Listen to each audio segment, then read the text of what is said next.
Oke, saya mulai dulu nih. Assalamualaikum warahmatullahi wabarakatuh. Bismillahirrahmanirrahim. Alhamdulillahirobbilalamin. Alhamdulillah hari ini kita bisa berkumpul kembali di sini bersama-sama belajar lagi dalam keadaan sehat walafiat. Salawat dan salam tetap tercurahkan kepada kita Nabi besar Muhammad SAW. Tetap semangat terus belajar untuk menggali terus pengetahuan dan mengasah kemampuan kita. Untuk pertemuan kali ini kita akan sedikit membahas tentang budaya positif. Budaya itu apa? Kebiasaan, ya. Sebelum kita masuk ke budaya positif, kita evaluasi sedikit berkenaan dengan siapa itu Bapak Ki Hajar Dewantara. Konsep pendidikan menurut Bapak Ki Hajar Dewantara yaitu melibatkan pengakuan akan pentingnya budaya dan lingkungan positif di sekolah yang menempatkan murid sebagai fokus utama. Kalau dulu kan teacher center ya, kalau sekarang anaknya yang harus aktif seperti itu. Nah, dalam konsep Ki Hajar Dewantara, pendidikan itu bukan hanya tentang transfer pengetahuan saja ternyata ya, tapi juga mencakup pembentukan karakter dan pengembangan potensi setiap murid. Jadi tugas kita sebagai guru tidak hanya mentransfer pengetahuan, tapi juga bagaimana membentuk karakter seorang siswa. Nah, oleh karena itu menciptakan budaya dan lingkungan yang mendukung dan memberdayakan di sekolah menjadi kunci untuk mewujudkan visi pendidikan yang diinginkan. Kalau kemarin kita sudah bahas tentang visi sekolah kita ya. Nah, sekarang coba kita lihat video berikut.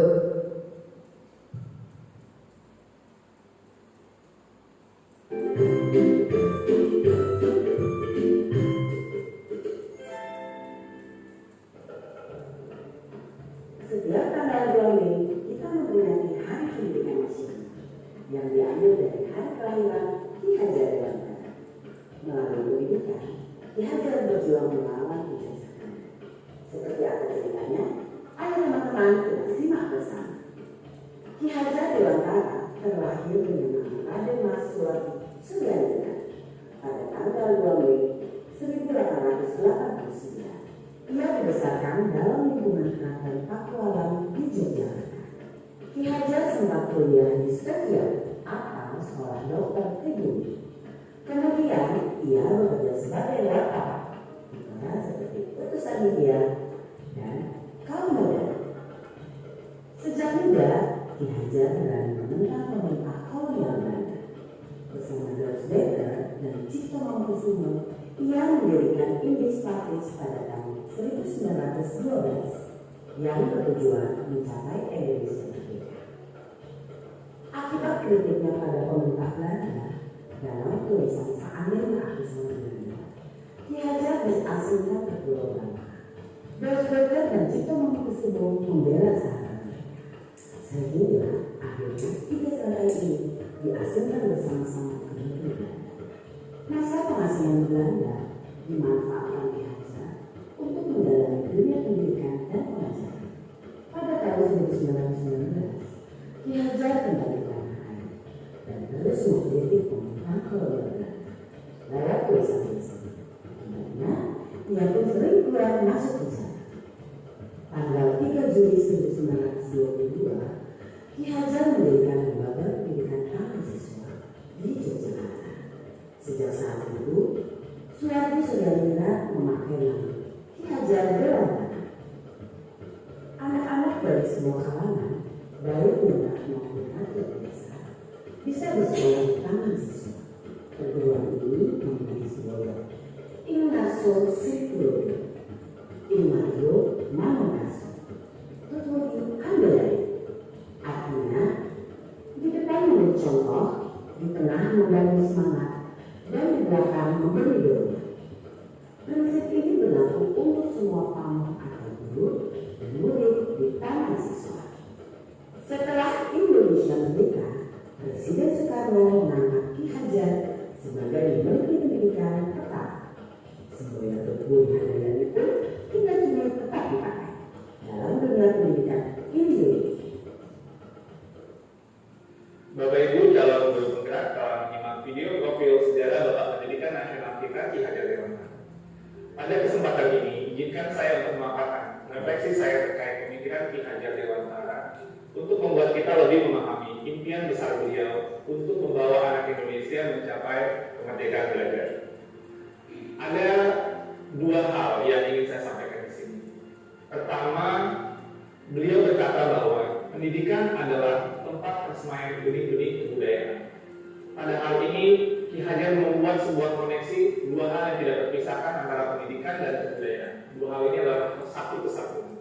Menurut Ki Hajar, untuk mencapai kebudayaan yang kita mimpikan, peradaban bangsa yang kita cita-citakan, pendidikan adalah fondasinya, atau dengan bahasanya Ki Hajar adalah tempat persemaian benih-benih kebudayaan.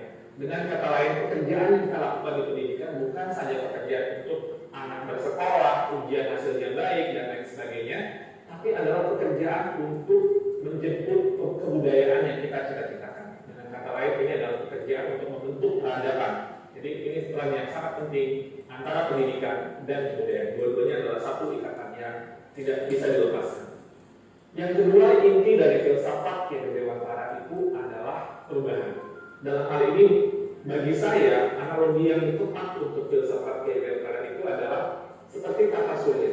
Selalu bergerak, selalu tidak pernah berhenti dari waktu ke waktu, dia tidak pernah statis. Karena itu bagi Ki Hajar, kebudayaan tidak boleh statis, harus terus bergerak. Dalam upaya pemeliharaan kebudayaan, bagi Ki Hajar itu harus terus bergerak sesuai dengan kodrat alam dan kodrat zaman. Jika kebudayaan itu terisolasi, kebudayaan itu akan menuju kehancuran. Pendidikan pun juga sama, tidak boleh statis. Pendidikan harus terus berubah, menjawab tuntutan zamannya. Karena sepertinya kalau dalam tata surya itu, kalau Bapak Ibu bayangkan, kalau planet itu berhenti bergerak statis dia, itu akan terjadi sebuah chaos, sebuah kekacauan. Dan itulah yang dilihat oleh Ki Hajar bahwa semuanya itu harus terus bergerak dan bergerak, tidak pernah berhenti. Artinya perubahan adalah hal yang kekal, yang harus terus terjadi. Selanjutnya, planet-planet itu pun dalam tata surya tidak ada yang sama. Di sini terlihat keberagaman. Ada planet Merkurius, ada planet Venus, ada Bumi, ada Mars, dan seterusnya. Dalam melihat planet-planet ini, inilah yang kita juga lihat dalam kebudayaan dan pendidikan. Dalam kebudayaan menurut Ki Hajar tidak ada yang sama. Ada kebudayaan yang mungkin seperti Mars, ada seperti Bumi gitu ya, tapi tidak bisa disamakan. Ketika kita melakukan pertukaran kebudayaan, itu bukan untuk menyamakan semuanya, tapi untuk menguatkan identitas dari masing-masing kebudayaan. Dan kebudayaan itu terus berputar dan terus berputar pada sumbu yang sama. Dan dalam filosofi Ki Hajar, sumbunya ini atau di mana semua planet itu bersumbu itu adalah nilai-nilai kemanusiaan. Dan ini yang menjadi hal yang esensi dari semua kebudayaan, dimanapun kebudayaan itu berada. Baik itu kebudayaan di Indonesia yang beragam maupun kebudayaan dunia yang juga sangat beragam. Esensinya menurut Ki Hajar adalah nilai-nilai kemanusiaan. Pendidikan pun juga sama. Anak tidak pernah ada yang sama. Dua anak kembar itu tidak pernah sama persis, bahkan kembar siap sekalipun. Fitrah dari penciptaan dari Yang Maha Kuasa itu adalah keberagaman. Menurut Ki Hajar, biarkanlah anak-anak itu memiliki keunikannya sendiri-sendiri. Ibarat planet-planet tadi, mereka bergerak dengan kecepatannya sendiri-sendiri. Kalau Bapak Ibu lihat di tata surya, Merkurius itu berputar sangat cepat, sementara mungkin planet Jupiter itu agak lambat berputarnya. Dan ini mereka juga berputar dengan kecepatannya sendiri-sendiri sesuai dengan orbitnya masing-masing. Masing-masing punya cerita di dalam planet yang berbeda-beda. Jadi tidak bisa dipaksakan bumi itu harus menjadi seperti Saturnus atau Neptunus itu menjadi Merkurius. Semua ada orbitnya masing-masing, semua bergerak pada sumbu yang sudah diatur dan hamba pada nilai yang sama, yaitu nilai-nilai kemanusiaan. Nah, lalu apa yang kemudian menjadi relevansi pemikiran-pemikiran Ki Hajar Dewantara terhadap transformasi pendidikan yang sedang kita lakukan sekarang? Filosofi Ki Hajar adalah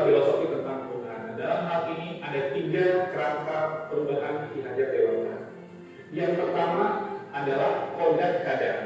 Dalam melakukan perubahan, kita harus melihat kodrat keadaan yang terbagi dua. Pertama, kodrat alam. Yang kedua, kodrat zaman. Kodrat alam itu adalah terkait dengan alam tempat di mana masyarakat itu berada. Seperti yang digambarkan oleh Ki Hajar, kalau alamnya daerah pertanian itu berbeda dengan daerah pegunungan atau daerah pantai. Yang 2 musim itu berbeda dengan 4 musim dan seterusnya. Ki Hajar bercerita bahwa kalau orang Belanda melihat orang Indonesia itu boros, karena orang Indonesia alamnya sangat ramah sekali, jadi tidak pernah mungkin berpikir untuk masa depan yang terlalu jauh, karena alamnya selalu menyediakannya. Sedangkan orang Indonesia melihat Belanda itu pelit, tapi ini Belanda dibentuk oleh alamnya juga, karena dia harus hidup 4 musim, dia harus berhemat, karena nanti ketika datang musim dingin, tidak bisa lagi tumbuh atau pertanian tidak bisa lagi. Jadi ini kodrat alam yang membentuk sebuah kebudayaan, kebiasaan sebuah masyarakat. Nah, lalu juga ada kodrat zaman, bagian kedua dari kodrat keadaan. Kodrat zaman ini berarti bahwa walaupun alamnya sama, seperti daerah Bandung atau daerah Semarang dan lain sebagainya, itu tidak pernah sama dari waktu ke waktu. Jakarta tahun 1950 berbeda dengan Jakarta tahun 2020 dan akan berbeda dengan Jakarta 2050 dan seterusnya. Masing-masing zaman itu memiliki tantangannya sendiri-sendiri. Pada saat ini tantangan kita adalah bagaimana menjawab revolusi industri 4.0 dan sebagainya. Percepatan revolusi teknologi ini sangat luar biasa dan ini merupakan tantangan yang pada zaman ini sedang kita hadapi.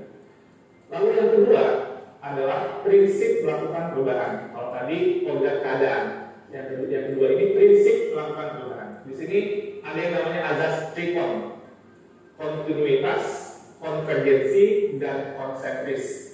Dalam melakukan perubahan menurut Ki Hajar, kita harus melakukan sebuah dialog kritis dengan sejarah kita. Kita harus menjaga nilai utama dari masyarakat kita. Harus berakar pada identitas utama dari sebuah masyarakat. Jadi walaupun perubahan itu menjawab kodrat zaman, tapi nilai esensi budaya masyarakat itu harus tetap dipegang. Tapi juga harus ada dialog kritis sehingga bisa terus berubah. Jadi kontinuitas ini bisa terjaga dengan baik. Yang kedua, harus konvergensi. Maksudnya apa? Perubahan-perubahan yang kita lakukan itu harus menuju pada suatu titik yang memperkuat nilai-nilai kemanusiaan. Jadi dalam konteks konvergensi ini, pendidikan itu harus memanusiakan dan memperkuat kemanusiaan kita. Yang ketiga, konsentris. Jadi walaupun menuju pada nilai-nilai yang sama, itu suhu yang sama, tapi kita tetap harus menghargai keragaman yang ada. Karena kalau konsentris itu ibarat planet tadi, dia berputar sesuai dengan suhunya, sesuai dengan orbitnya, tidak bisa dicampur-campurkan. Karena itu pendidikan itu harus menghargai keunikan. Karena itu juga pendidikan itu harus memerdekakan. Biarkanlah masing-masing berputar pada suhunya, beredar sesuai dengan orbitnya. Menurut kata Ki Hajar, pendidik itu ibarat petani. Petani itu dia bercocok tanam, dia memiliki banyak sekali misalnya bibit. Ada bibit padi, ada bibit jagung, ada bibit kedelai. Yang padi tumbuh karena dia sebagai padi. Jangan menumbuhkan padi itu berharap menjadi jagung, tidak akan pernah menjadi seperti itu. Dan jangan pula memelihara jagung dengan ilmu memelihara padi, nggak jadi tumbuh kembangnya jagung itu. Jadi masing-masing itu sesuai dengan kodratnya dan itulah keragaman yang dihadapi oleh para pendidik dalam konteks kehidupan sehari-hari. Lalu yang ketiga, apa yang berubah? Yang berubah di sini adalah budi pekerti. Maksudnya ini apa? Ada 2 kata di sini. Ada budi, ada pekerti. Budi itu menurut bahasa Ki Hajar ada 3 komponen, yaitu cipta, rasa, dan karsa. Cipta itu artinya pikiran, rasa itu perasaan, karsa itu adalah kemauan, dan pekerti. Pekerti itu maksudnya tenaga atau raga. Dalam filosofi pendidikan Ki Hajar, ini harus seimbang terjadinya perubahan tersebut. Ada olah cipta menajamkan pikiran, olah rasa menghaluskan rasa, olah karsa memperkuat kemauan, dan olah raga menyehatkan jasmani. Sehingga pendidikan itu harus holistik, harus seimbang, tidak bisa timpang. Kalau pendidikan ini bisa kita lakukan dengan seimbang menurut Ki Hajar, ini akan menjadi kesempurnaan budi pekerti yang membawa kita pada kebijaksanaan. Dengan kata lain, jika kita melakukan pendidikan yang seimbang, tumbuh kembang anak secara holistik, ini akan menghadirkan banyak insan-insan yang penuh kebijaksanaan. Sebaliknya, jika kita melakukan pendidikan yang timpang, maka kita akan menciptakan masyarakat yang langka, bahkan mungkin hampa dengan kebijaksanaan. Pada akhirnya semua disiplin ilmu harus menuju kepada kebijaksanaan. Dan relevansi yang kedua dari apa yang kita pelajari dari filosofi Ki Hajar adalah keharusan untuk memandang anak dengan rasa hormat, berorientasi kepada anak. Jadi apa tujuan pendidikan kita? Itu adalah murid. Jadi menurut Ki Hajar, semua yang kita lakukan di bidang pendidikan dan para pendidik itu harus berorientasi penuh kepada murid. Dengan bahasa Ki Hajar, salah satu asas dari taman siswa, bebas dari segala ikatan, dengan suci hati mendekati sang anak, tidak untuk meminta suatu hak, namun untuk berhamba pada sang anak. Kata-kata berhamba pada sang anak adalah sebuah teologi, tapi memiliki kedalaman nilai yang luar biasa. Bahwa Ki Hajar, seorang yang sangat dikokohkan, melihat bahwa berorientasi kepada anak ini adalah hal yang paling utama, paling esensial bagi kita para pendidik. Semoga data singkat ini bisa menjadi sebuah inspirasi bagi Bapak Ibu semua, calon-calon guru penggerak yang saya banggakan. Terima kasih Bapak Ibu penggerak, salam bahagia.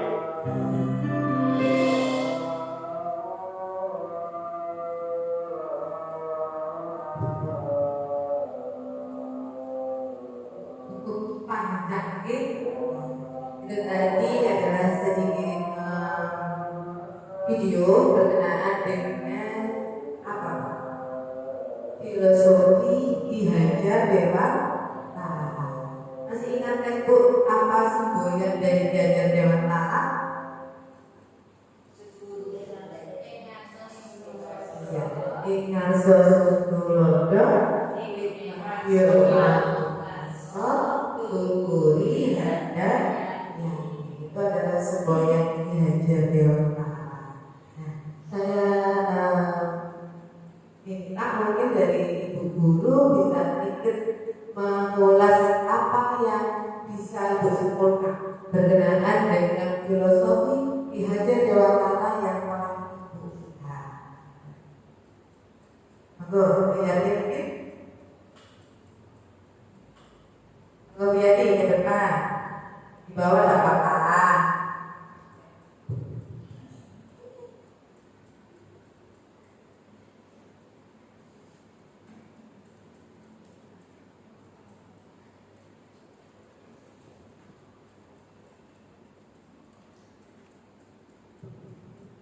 Saya sampaikan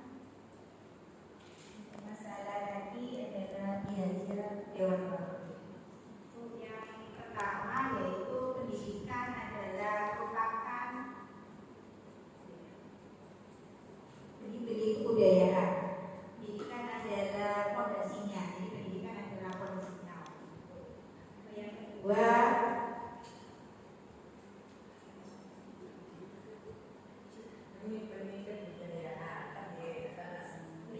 yaitu perubahan. Kebudayaan harus bergerak, tidak boleh budaya itu tidak boleh tetap terus. Kalau kebudayaan tetap nanti tidak bisa berkembang dengan baik. Untuk yang ketiga ini ada 3 perubahan yang akan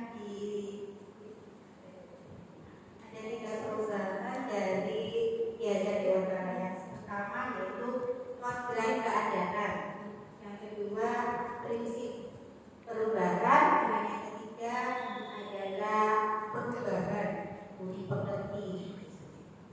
Untuk yang lainnya mungkin bisa sama.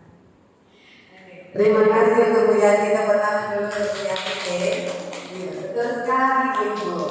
Dari Ki Hajar Dewantara tadi, dari filosofinya, bahwa seorang anak itu kita umpamakan sebagai benih, ya, sebagai benih, di mana sebuah benih itu akan bisa tumbuh subur dipengaruhi oleh apa? Tempat dia tumbuh, ya. Terus bagaimana di sekitar lingkungannya itu tadi. Nah itu tadi, dari benih tersebut kita tidak mungkin menumbuhkan sebuah pohon mangga dari benih jagung, lakukan gitu ya, tidak bisa. Jadi setiap anak itu sudah memiliki kodrat alamnya. kegiatan juga tidak boleh kita abaikan. Kita harus terus bergerak untuk apa? Menyesuaikan kodrat zaman, seperti itu. Mungkin ada tambahan yang lain dari Ibu Guru? Atau sudah cukup dulu? Sudah cukup ya? Dan filosofi diajar dewasa. Untuk selanjutnya, untuk konsep inti dari budaya positif yang pertama adalah perubahan paradigma belajar.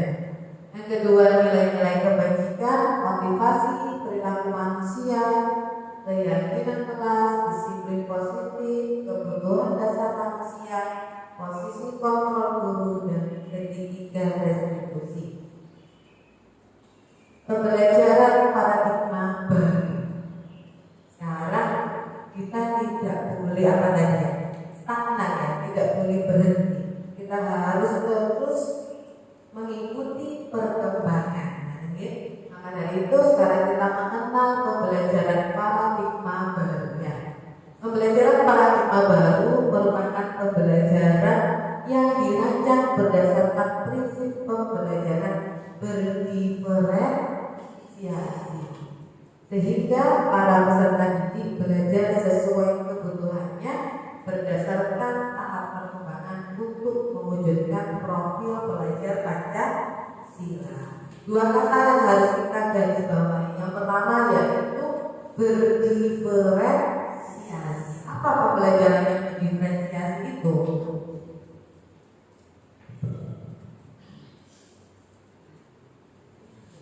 Kemudian apa pembelajaran berdiferensiasi?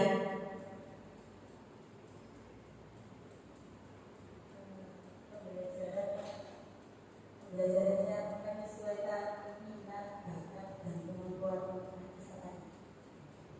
Terima kasih Bu Indah. Tepuk tangan dulu untuk Bu Indah ya. Benar sekali ya. Pembelajaran berdiferensiasi adalah pembelajaran yang apa tadi?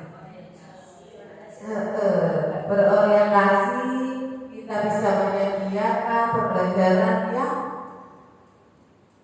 sesuai dengan kebutuhan dan minat anak-anak. Betul sekali. Nah, selain itu juga dengan pembelajaran berdiferensiasi adalah untuk mewujudkan profil pelajar Pancasila sesuai dengan tujuan pendidikan Indonesia saat ini, yaitu terciptanya peserta didik yang berprofil pelajar Pancasila. Ada berapa profil pelajar Pancasila? Ada. Nah, apa saja yuk biar Kak lupa? Mandiri, terus kreatif, berpikir kritis, bergotong royong, berkebinekaan global, dan bertakwa kepada Tuhan Yang Maha Esa. Oke. Nah, disiplin positif merupakan salah satu penerapan disiplin yang bertujuan untuk menumbuhkan kesadaran serta memberdayakan peserta didik tanpa imbalan penghargaan atau reward dan ancaman atau hukuman. Ini yang mungkin masih kita sering lupa atau belum kita terapkan ya, karena memang itu tadi anak-anak sungguh antusias ketika adanya reward, dan mereka juga akan menjaga sikap negatifnya ketika ada hukuman seperti itu ya. Ini yang perlu kita ubah dengan adanya disiplin positif ini. Ternyata hal demikian itu kurang benar ya. Bahkan reward itu adalah sebuah hukuman sebenarnya untuk seorang anak tersebut. Karena apa? Dia tidak akan melakukan hal baik ketika tidak ada rewardnya. Itu adalah sangat apa ya? Efek kedepannya itu ternyata sangat luar biasa. Jangan sampai terjadi pembiasaan ya untuk anak-anak hal tersebut.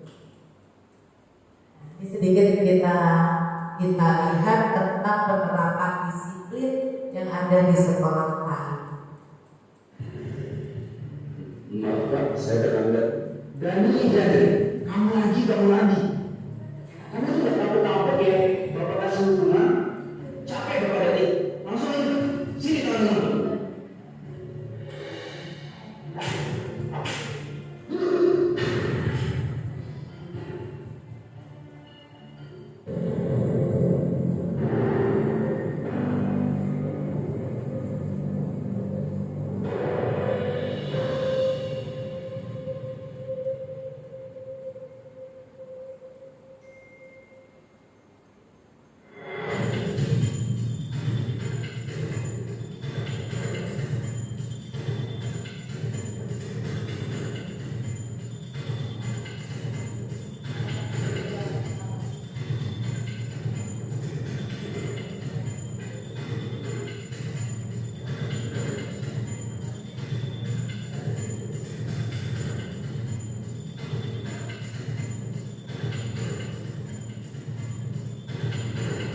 sebesar Pak.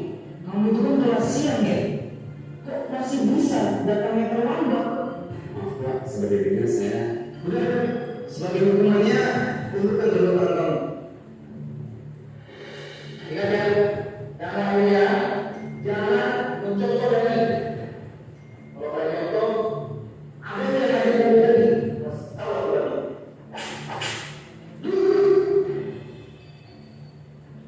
Oke, anak-anak sekalian, buka halaman 120. Silakan kalian baca dulu tuh buku.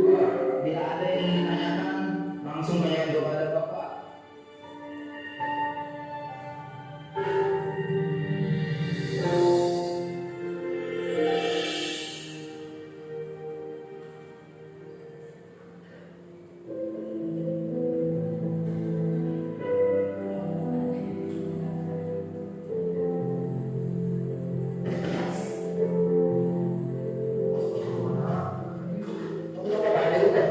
dari Pak, Bapak kok.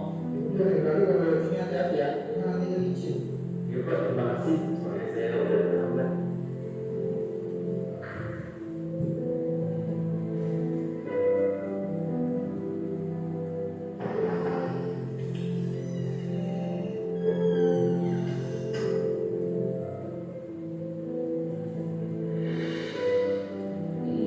Maaf Pak, saya terlambat.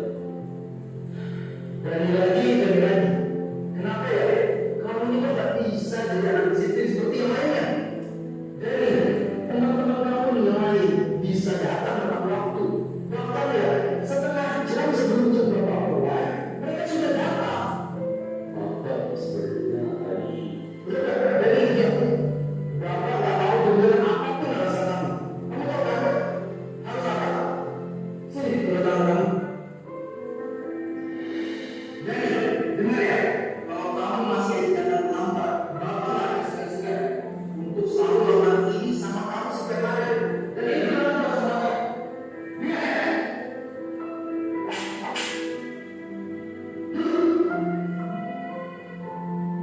Ya sudah, udah baik.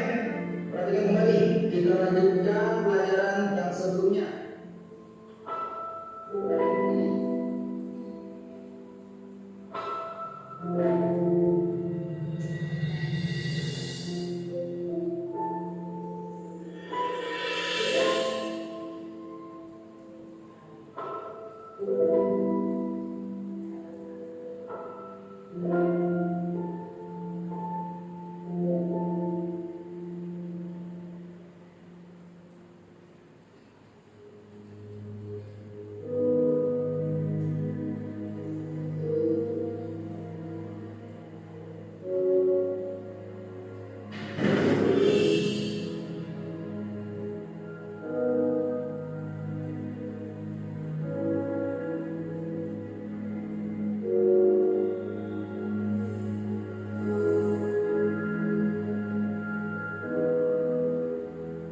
ini perginya mau dibawa kemana Pak? Biar saya bantu. Udah, nggak usah deh, Bapak bisa kok sendiri. Tapi Pak, Bapak kan habis jatuh. Nggak apa-apa, Bapak masih kuat kok. Tadi lagi sial aja kepleset. Beneran ini nggak apa-apa. Iya, nggak apa-apa. Kamu masuk kelas saja sana. Sudah jam segini loh. Ya udah deh Pak, saya permisi dulu.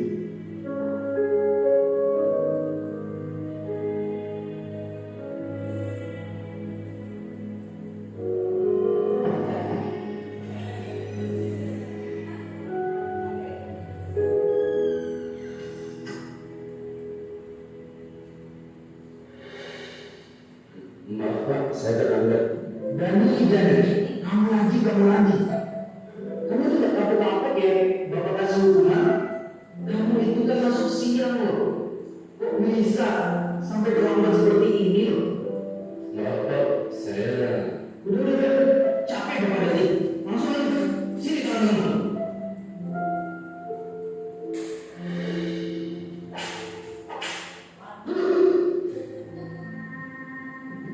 Ingat ya anak-anak, Bapak mau kalian semua tuh harus disiplin.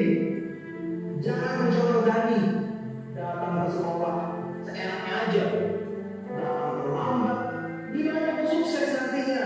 Gak akan bisa sukses kalau seperti itu bermainnya.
Ya udah, Bapak temenin kamu pulang ya. Ya.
Iya nggak apa-apa deh, tapi sepertinya kakak udah terlambat.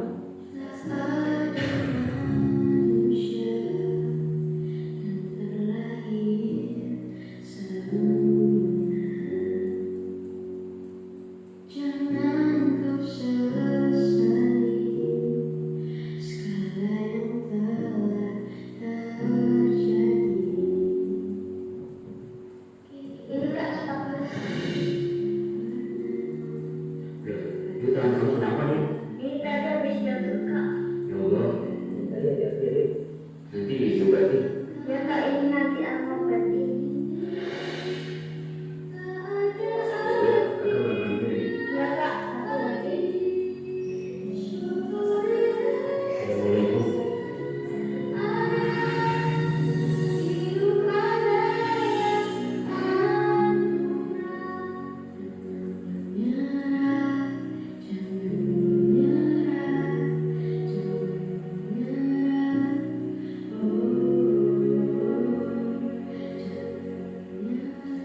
Mari Pak.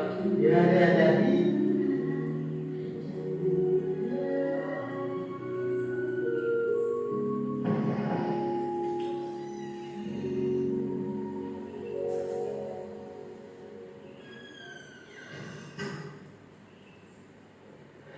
Maaf Pak, saya terlambat.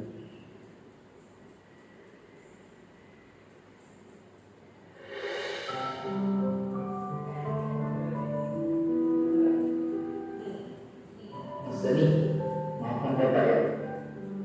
Karena Bapak udah berprasangka buruk sama kamu dan tidak mau mendengarkan sedikit pun penjelasan dari kamu.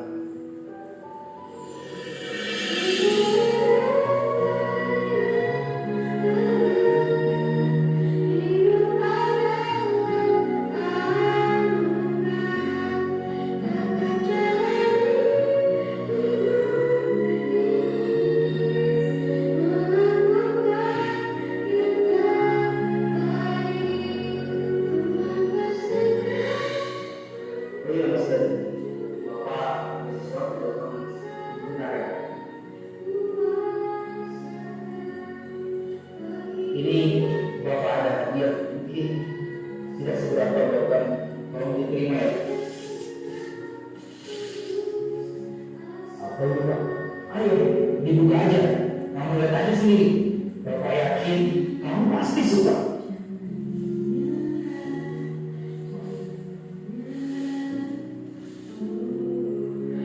Wah, ini sepatu sekolah. Ini buat saya Pak. Iya, sepatu itu buat kamu. Biar kamu gak datang terlambat lagi ke sekolah. Alhamdulillah, terima kasih ya Pak. Saya janji tidak akan terlambat sekolah lagi. Iya, Bapak juga ucapkan terima kasih. Yang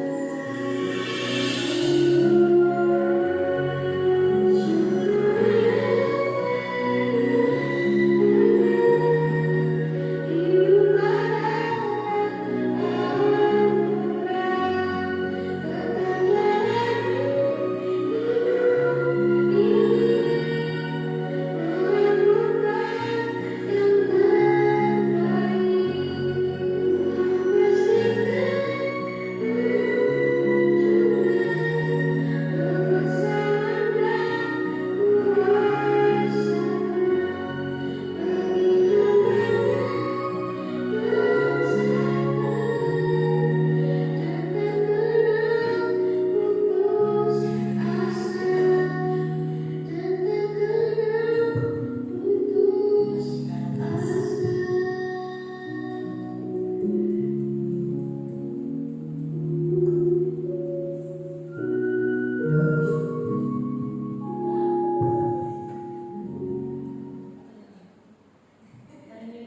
kok lagi. Iya, itu tadi sedikit cerita ya, diberi sebuah penerapan disiplin yang mungkin terjadi di sekolah lain, tapi insya Allah tidak terjadi di sekolah kita. Jadi coba kita ambil pelajaran dari sebuah video tersebut. Apakah benar yang diterangkan oleh Pak Guru tadi adalah sebuah disiplin positif? Iya, dia berusaha menerapkan aturan ya, menerapkan peraturan bagaimana memberi sanksi pada anak mungkin ya. Tapi mungkin caranya yang salah. Salahnya kenapa?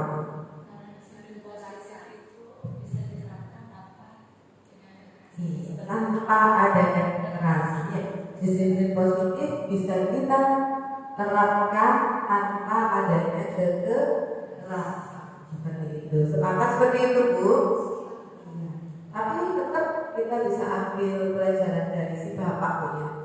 Setiap orang pasti pernah melakukan sebuah kesalahan. Ya. Baik itu tanpa sengaja ya, bapak mungkin ya. Melakukan sebuah kesalahan tersebut, tapi beliau tetap tidak mencari tahu kalau bapak lagi ya, tidak mencari tahu, tapi mau mengakui kesalahannya dan tidak lupa untuk meminta maaf. Setiap kejadian tentu pasti ada sebuah pelajaran yang bisa kita ambil dari kejadian tersebut. Oke, kita lanjutkan dulu. Kita akan mengenal tentang sebuah budaya positif. Selanjutnya yaitu nilai-nilai kebajikan. Nilai kebajikan universal merupakan nilai yang disepakati bersama, lepas dari suku bangsa, agama, bahasa, dan latar belakangnya. Nah, ini kita sedikit mengenal tentang kebutuhan dasar manusia. Adalah sesuatu yang dilakukan untuk mendapatkan yang kita inginkan. Seluruh tindakan yang kita lakukan adalah dalam rangka agar kebutuhan dasar kita terpenuhi. Ya, sama dengan anak tadi ya. Kenapa dia sampai terlambat? Ternyata ada kebutuhan dasar yang belum terpenuhi, makanya sampai dia melakukan kesalahan atau melanggar sebuah peraturan. Nah, apa saja sih kebutuhan dasar manusia itu? Kebutuhan dasar manusia itu ada 5 itu. Dari yang paling bawah, yang paling utama adalah kebutuhan untuk hidup, atau dengan kata lain adalah fisiologis, fisik kita. Untuk hidup itu kita harus apa? Kita butuh apa? Butuh makanan tentunya, minuman, tidur, ya, pakaian dan yang lain-lain. Nah, ini bisa mempengaruhi sebuah tindakan seseorang. Ya. Ada mungkin pencuri yang katanya melakukan mencuri tersebut karena kebutuhan fisiologis tersebut. Ya. Ada juga kadang mungkin bagian dari anak-anak yang apa? Mencuri ya, mungkin dari sekolah kita mungkin, atau mengambil makanan temannya karena dia sendiri lupa tidak dibawai bekal. Itu adalah apa? Tindakan dia karena untuk memenuhi kebutuhan fisiologi. Nah, selanjutnya kebutuhan yang selanjutnya yaitu rasa aman. Kita butuh keamanan ya, keteraturan dan stabilitas. Yang ketiga yaitu kebutuhan sosial, afeksi, relasi dan keluarga. Yang keempat penghargaan, pencapaian status, tanggung jawab, reputasi dan yang lain-lain. Dan yang kelima adalah aktualisasi diri, mengembangkan diri, pengetahuan ideologi dan yang lain-lain. Oke, selanjutnya motivasi perilaku manusia. Motivasi intrinsik ini meliputi bisa menghindari ketidaknyamanan, mendapatkan imbalan atau penghargaan dari orang lain, tetap menjadi orang yang mereka inginkan dan menghargai diri sendiri dengan nilai-nilai yang mereka percaya. Nah, ini Bu ya, ternyata ada 3 istilah yang perlu kita bedakan. Ada yang pertama adalah hukuman, yang kedua adalah konsekuensi, dan yang ketiga adalah restitusi. Restitusi ini yang baru untuk kita ya. Sebelumnya mungkin kita belum kenal apa sih restitusi itu, tapi kita evaluasi dulu berkenaan dengan hukuman dan konsekuensi yang mungkin sudah lebih sering kita laksanakan ya, atau kita lakukan. Hukuman tidak terencana atau tiba-tiba. Murid tidak tahu apa yang terjadi, bersifat satu arah berupa fisik maupun psikis. Nah, kalau konsekuensi ini adalah terencana atau disepakati sesuai peraturan. Murid tetap dibuat tidak nyaman, sikap guru memonitor murid selalu. Kalau dari video yang tadi, Bapak tadi melakukan hukuman atau konsekuensi? Hukuman ya? Iya, melakukan hukum. Nah, yang baru kita kenal adalah restitusi ya. Restitusi yaitu proses menciptakan kondisi murid untuk memperbaiki kesalahan. Proses kolaboratif mengajarkan murid untuk mencari solusi sendiri. Gimana sih restitusi itu? Coba kita pelajari lebih lanjut ya. Oke. Nah, ini tadi berkenaan dengan posisi kontrol saat melakukan disiplin positif. Ada berapa posisi kontrol? 5 ya. Yang pertama yaitu menghukum. Seorang penghukum bisa menggunakan hukuman fisik maupun verbal. Yang kedua yaitu membuat orang merasa bersalah. Biasanya guru akan bersuara lebih lembut. Yang ketiga yaitu teman. Guru pada posisi ini tidak akan menyakiti murid, namun akan berupaya mengontrol murid melalui persuasi. Yang keempat, monitor atau memantau. Memonitor berarti mengawasinya. Yang kelima yaitu manajer. Respon yang menunjukkan tanggung jawab guru dalam posisi terakhir. Manajer adalah posisi mentor di mana guru berbuat sesuatu bersama dengan murid, mempersilahkan murid mempertanggungjawabkan perilakunya, mendukung murid agar dapat menemukan solusi atas permasalahannya sendiri. Kalau kita lebih sering di posisi mana itu?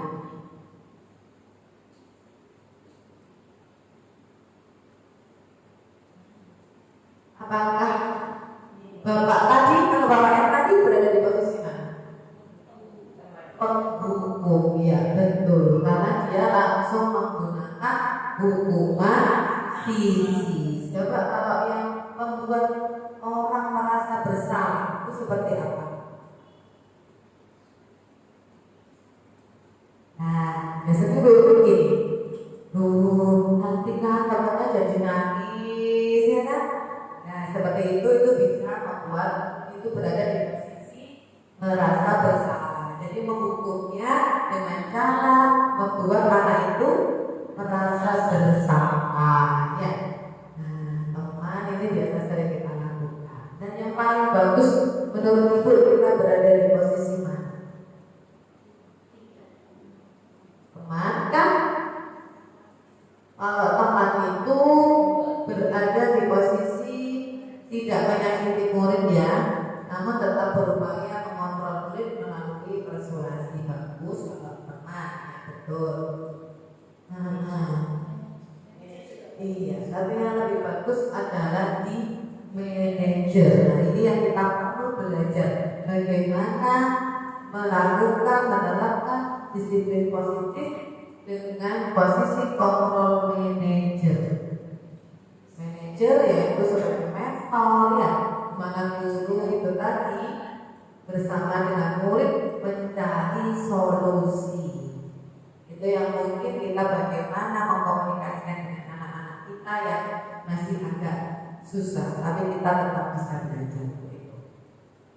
Selanjutnya yaitu, nah ini Bu ya, coba kita tebak dulu ini berada di posisi apa. Hormat pada bendera selama 30 menit. Penghukum.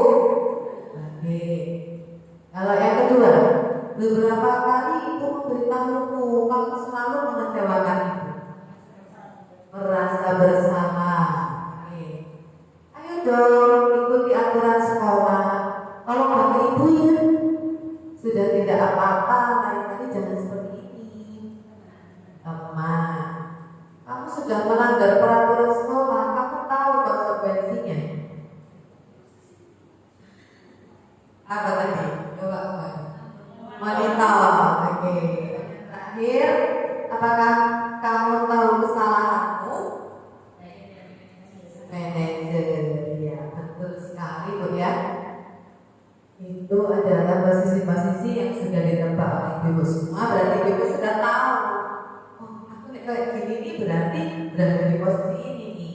Harusnya nggak seperti ini. Kita bisa lebih baik, bisa berada di posisi manajer. Berarti selanjutnya. Nah, ibu kalau kita di sekolah biasanya kita memakai istilah peraturan kelas ya Bu ya. Nah, itu sekarang adalah istilah baru yaitu keyakinan kelas. Mengapa keyakinan bukan peraturan kelas? Apakah berbeda peraturan dan keyakinan tersebut? Beda. Bedanya apa Bu? Kalau peraturan sudah diatur. Kalau peraturan sudah ditetapkan ya. Ditetapkan mungkin dari zaman dahulu sampai sekarang. Oh harus seperti ini. Mungkin seperti itu ya, betul. Kalau aturan itu lebih kaku. Mungkin dari zaman dahulu sampai sekarang ya peraturan di situ kudu dilapor seperti itu. Padahal ada yang lebih bisa mengenal pada perkembangan anak-anak yaitu sebuah keyakinan. Sebenarnya mungkin timbul awal dari peraturan, tapi peraturan itu lah, ini harus aku lakukan ya. Kalau keyakinan ada sesuatu yang harus diyakini ya. Nah, itu bisa dimunculkan dari anak-anak itu sendiri. Nah, ini tadi pembentukan keyakinan kelas yaitu berupa pernyataan universal. Kalimatnya pun adalah kalimat positif ya. Tidak perlu banyak, sedikit tapi mudah diingat ya. Sesuai kondisi kelas atau sekolah sehingga mudah diterapkan. Semua warga sekolah dilibatkan saat pembuatan keyakinan kelas. Nah ini ya, kalau peraturan itu nggak diajak bikin bareng-bareng ya. Tapi kalau keyakinan itu kita sepakati bersama. Dan pada anak-anak pun ini ternyata bisa kita terapkan. Bagaimana menerapkan keyakinan kelas?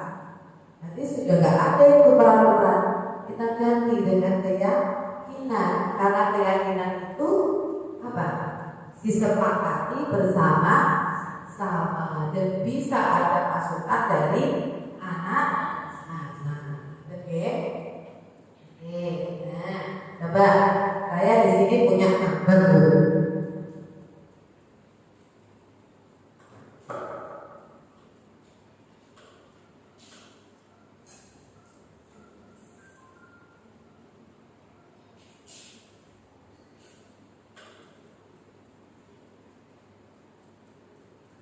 Kita akan coba membuat keyakinan kelas. Gambar yang pertama, gambar apakah Ibu? Tempat sampah ya. Kalau anak-anak kita mungkin memang tidak bisa membaca mungkin ya. beberapa masih belum bisa membaca. Tapi dengan sebuah gambar kita bisa membuat keyakinan kelas. Nah, dari keyakinan kelas dari sebuah tempat sampah, apa yang bisa kita terapkan disiplin positif untuk tempat sampah? Membuang sampah pada tempatnya. Sekali Bu.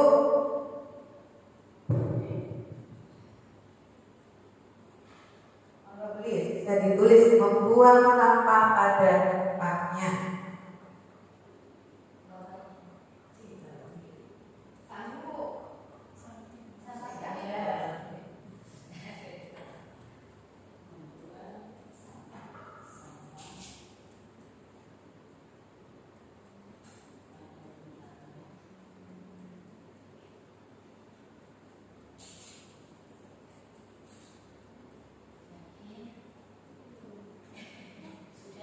Oke,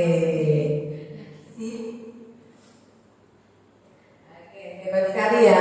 Ternyata Ibu sudah bisa membuat keyakinan kelasnya membuang sampah pada tempatnya. Padahal kalau kita sering lihat di tempat umum, apa peraturan yang biasa kita lihat di sini? Selain kalimat ini, kalau yang di luar-luar biasanya apa?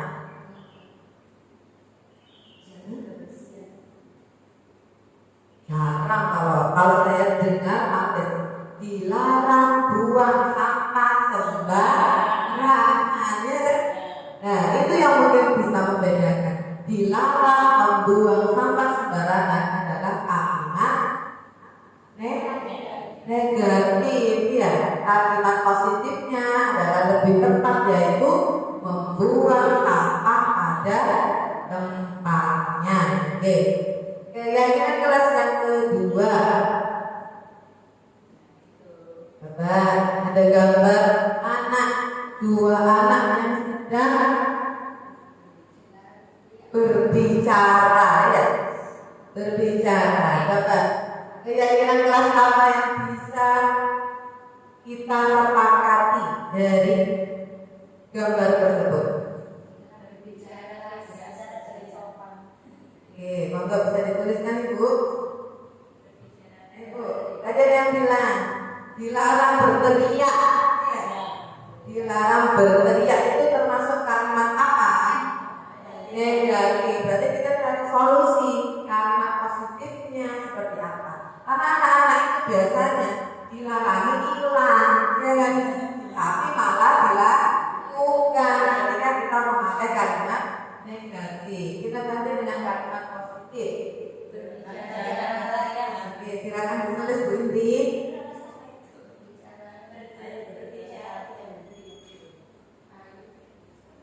Tidak berteriak.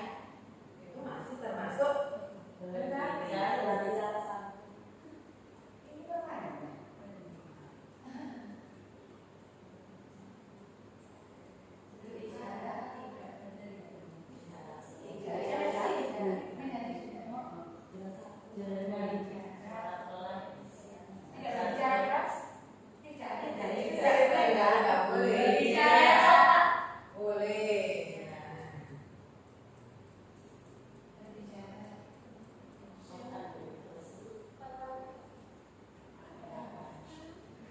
Iya, tak apa. Berbicara yang sopan itu dalam tadi termasuk di apa? Kebijakan universal tadi ya, yang bisa kita sepakati yaitu berbicara yang sopan budi. Ini sudah tidak termasuk dalam kalimat negatif dan insya Allah bisa lebih diterima oleh anak-anak. Oke, gambar yang ketiga.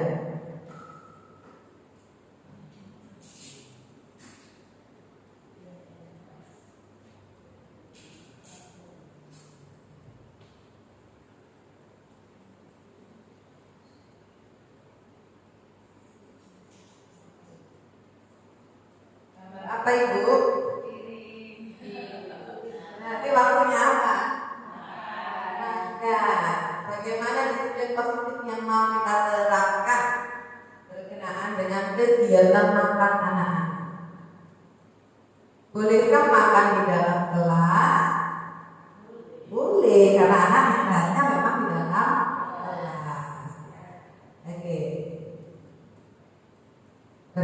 untuk kegiatan makan, apa kalimat keyakinan kelas yang bisa kita sepakati dari kegiatan makan? Oke, boleh. Benar. Iya, alhamdulillah ya. Sekolah kita sudah menerapkan budaya positif, yaitu membawa bekal setiap hari, terutama adalah makanan sehat yang sudah disiapkan oleh mama papa di rumah.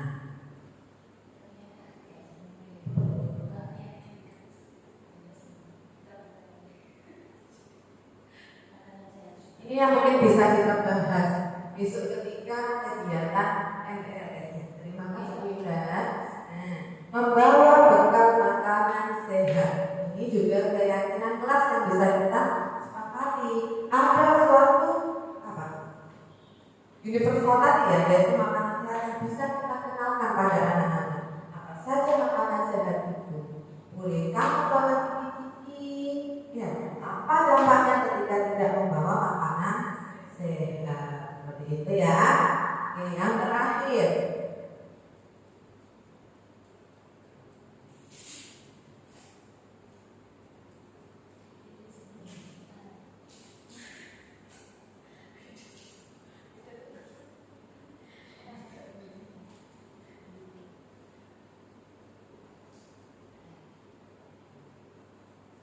Yang terakhir adalah gambar apa? Gambar jam menunjukkan jam 7, waktunya masuk. Apa keyakinan kelas yang akan kita terapkan?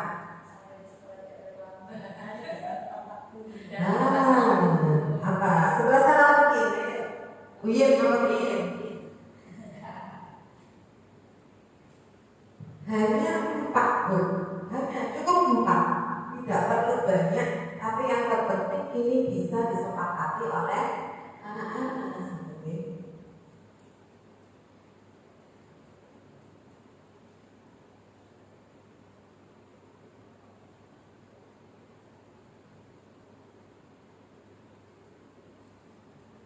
Oke, ayo datang tepat waktu.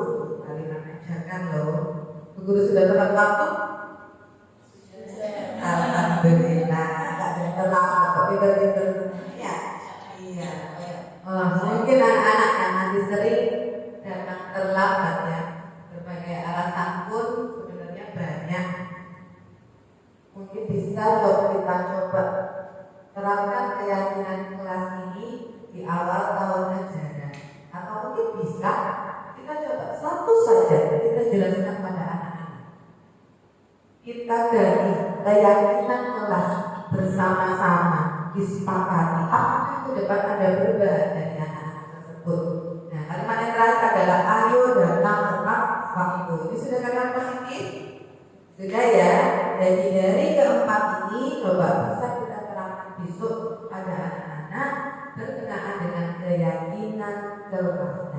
Keyakinan kelas ini bisa selalu setiap hari kita ingatkan agar menjadi budaya. Dari poin keempat saja kita bisa mengenalkan waktu ya. Terus bagaimana sih biar bisa tepat waktu, itu juga bisa kita kenalkan pada anak-anak. Oke, siap melaksanakan keyakinan kelas? Iya, tidak perlu empat. Kita coba satu dulu.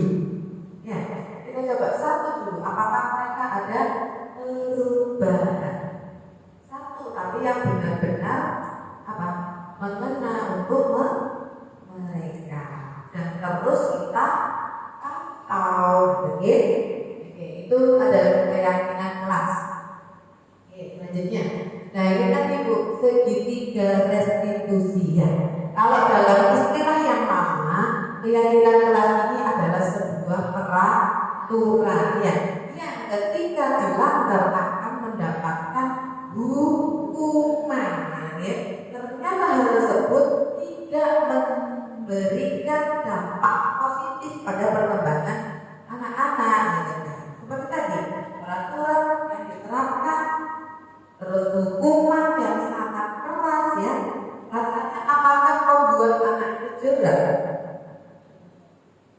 Padahal kita juga perlu tahu dia tadi kebutuhan apa yang tidak terpenuhi sehingga melakukan kesalahan. Itu yang harus kita biasakan dari tidak langsung pada itu nakal itu biasanya hanya kebutuhan kocok. Jadi yang selalu menjadi disalahkan. Padahal kita perlu gali kenapa dia sampai memukul, itu yang harus kita cari. Nah itu dengan cara segitiga restitusi.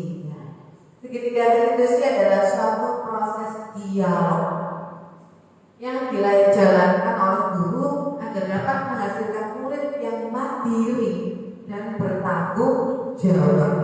Ketika keyakinan kelas sudah disepakati, maka selanjutnya adalah kita evaluasi dengan kegiatan restitusi.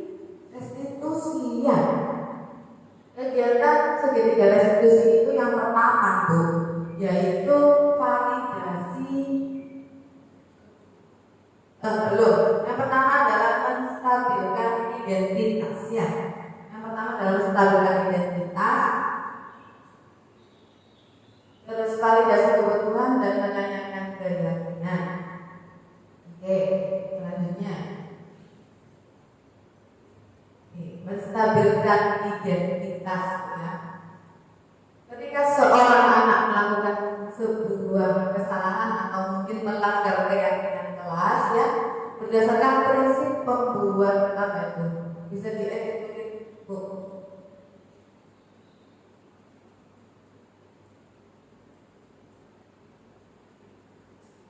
Kecilkan.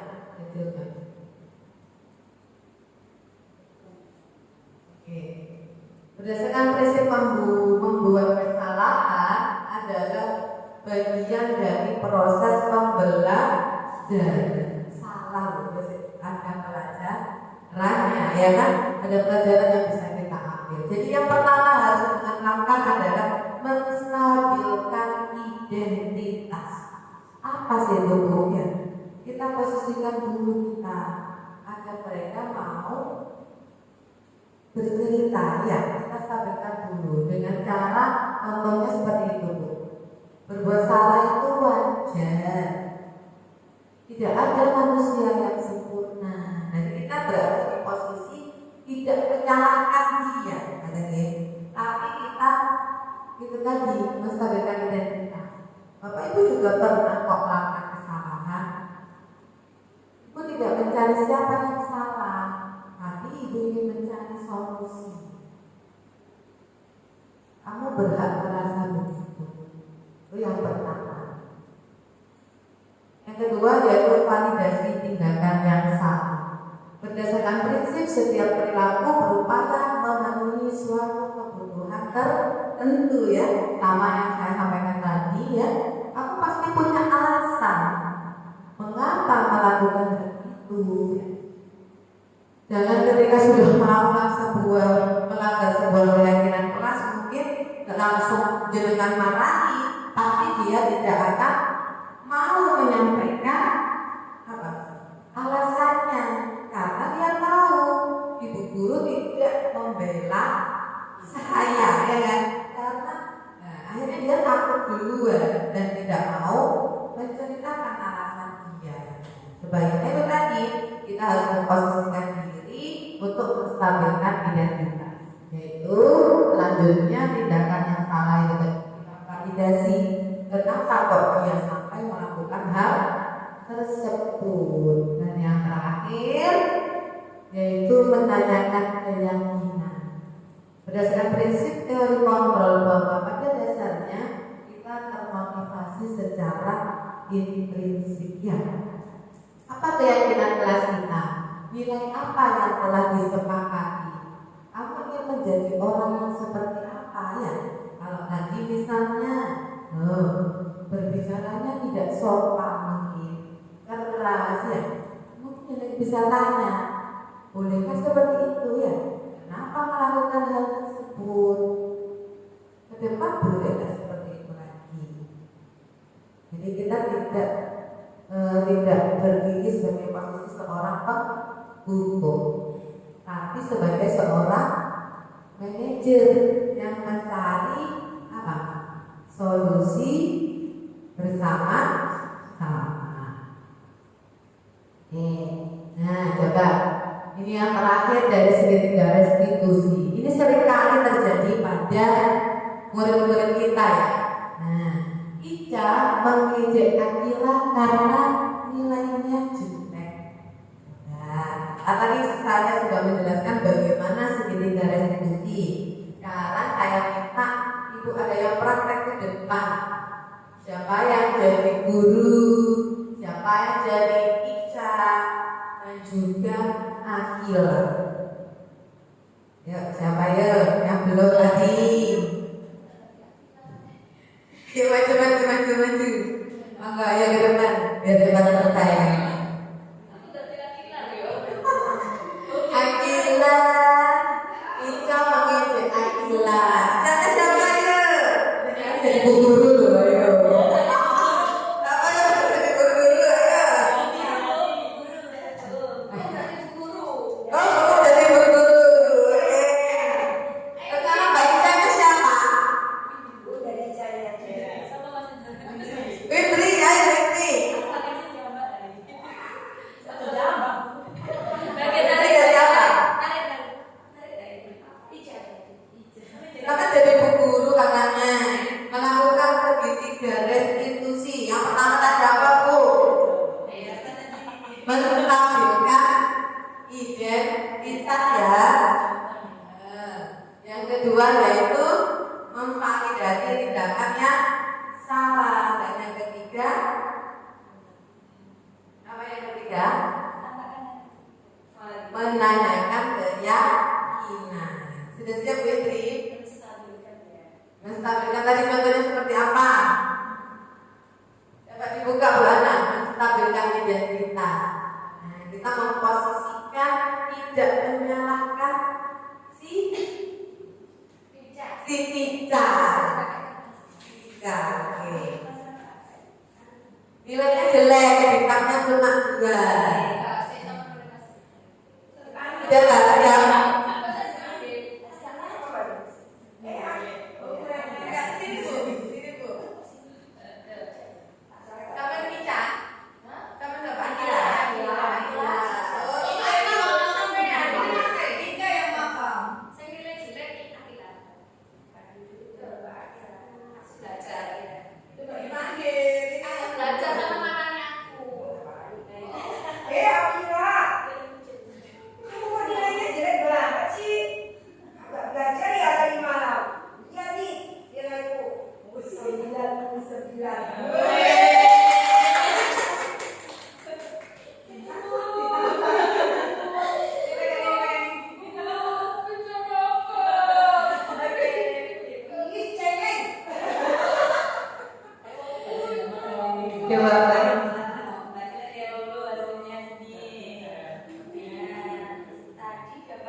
Dapat bintang 2 ya Mbak.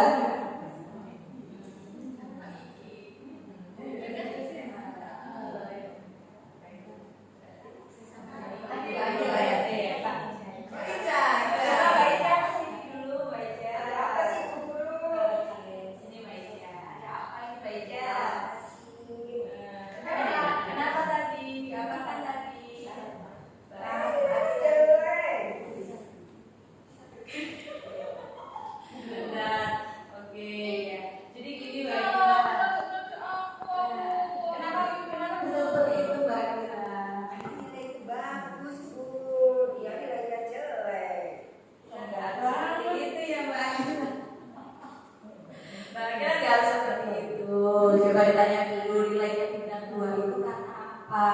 Tanya dulu apa tadi kalau tidak belajar?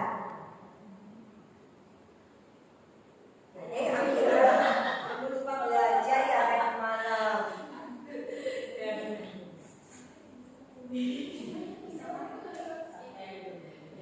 Baiklah, kalaupun nilai temannya bintang 2, tapi tidak harus seperti itu, baiklah. Ya, kita tidak boleh seperti itu. Jadi baik-baik aja, ditanya dulu kenapa penyebabnya dari dapat bintang 2.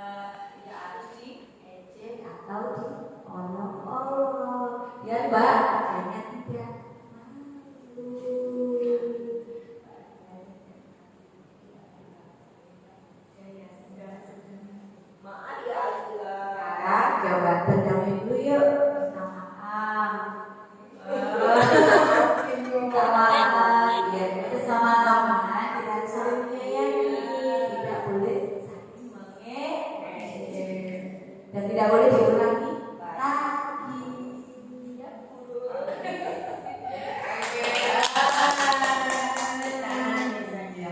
Terima kasih Bu Guru hebat semuanya.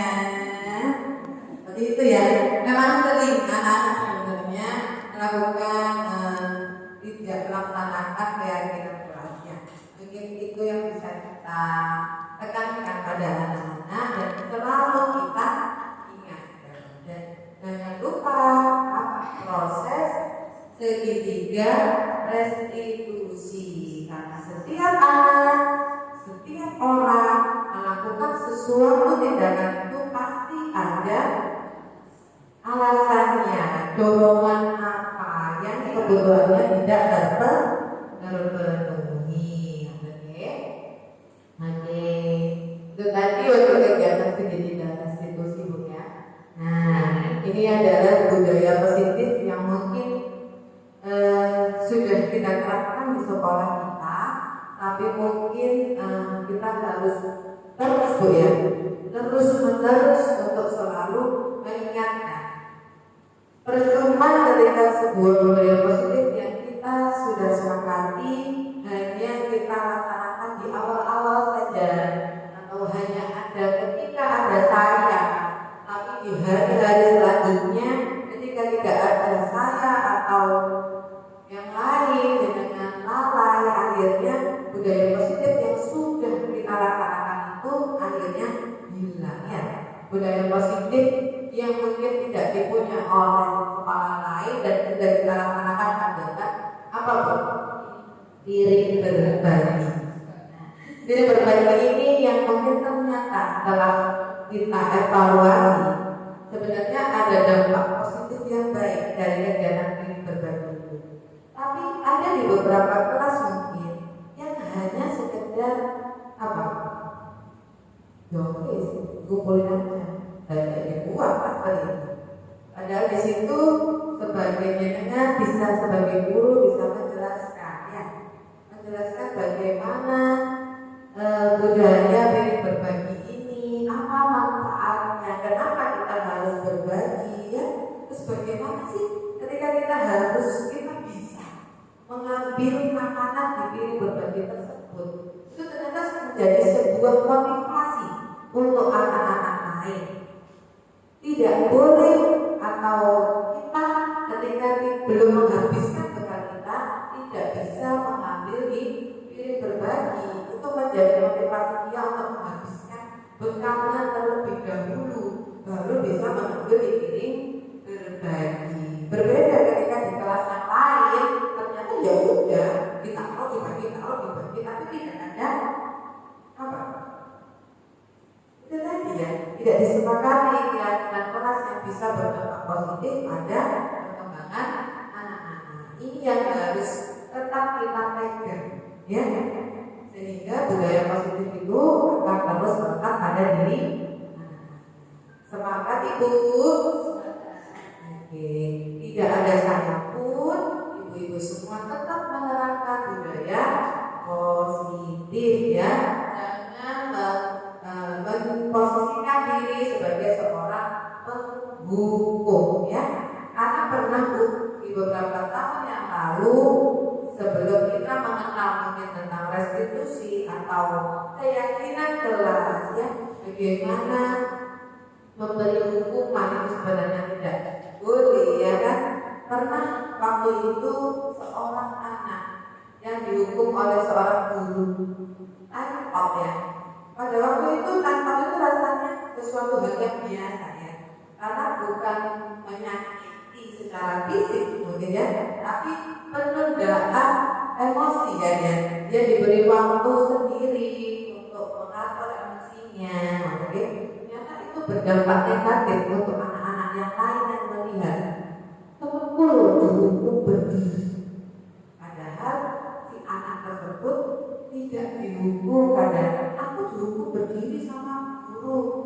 Nah, itu yang mungkin ternyata pemberian dukungan itu memang tidak satu-satunya jalan untuk menerapkan disiplin positif. Jadi lebih tepat adalah penerapan segitiga restitusi. Sampai kita belajar pelan-pelan lagi ke depan agar bisa memposisikan diri menjadi seorang manajer. Oke, siap ibu semua? Oke, rasanya itu saja kegiatan kita pada siang hari ini. Semoga bisa memberikan manfaat untuk kelas kita khususnya dan lebih luas lagi untuk sekolah kita. Itu saja dari saya. Wassalamualaikum warahmatullahi wabarakatuh.